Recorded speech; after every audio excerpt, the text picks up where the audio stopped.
CTHULHU Jack.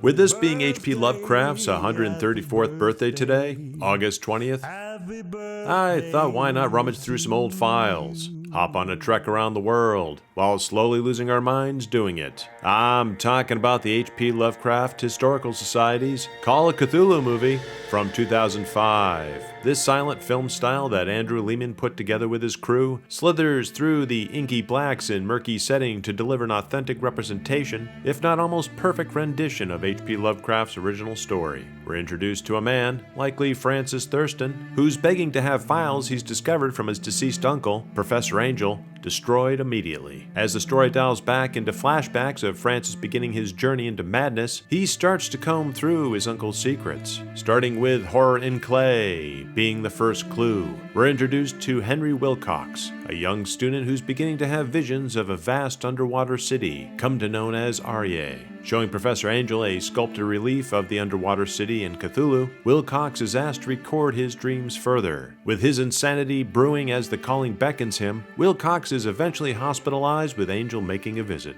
This fuels Francis' fascination further as he reads the file which has us stomping through the bayou of Louisiana with Detective LaGrasse, a lawman tasked with his officers to investigate a cult-worshipping horde that has gathered to try to raise the mighty Cthulhu. LaGrasse examines the Cthulhu idol found at the scene, later bringing it to Professor Angel and others to learn of its authenticity. Francis's nerves are strained further as he discovers newspaper clippings that tell him of a fisherman's tale so outlandish that he travels the world in search of Johansen, a Norwegian second-mate sailor aboard the schooner Emma, which leads to a literal dead end with Johansen since passing on. As the story goes, Johansen and his crew discovered the Alert, an abandoned armored steam yacht, floating several nautical miles off the coast of an island which does not appear on any maps. The captain, along with Johansen and the rest of the Emma crew, board the steamer and after their discoveries, make the voyage to the mysterious island. As the crew climb over the non-Euclidean colossal structures,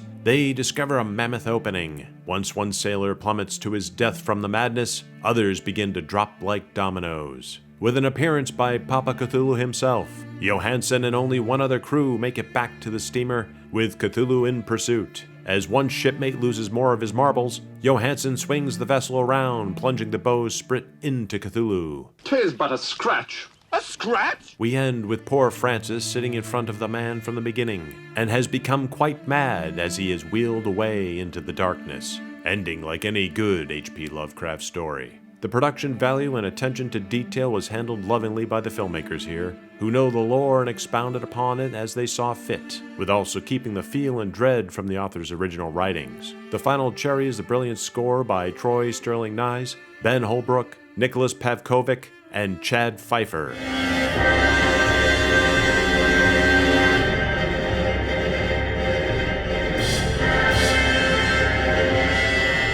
This really could sink or swim a silent film, and they sailed away with victory. So, if you're searching for a solid adaptation to an H.P. Lovecraft story, look no further than this 47-minute gem. I'll leave the link in the description to the H.P. Lovecraft Historical Society's website. Until next time.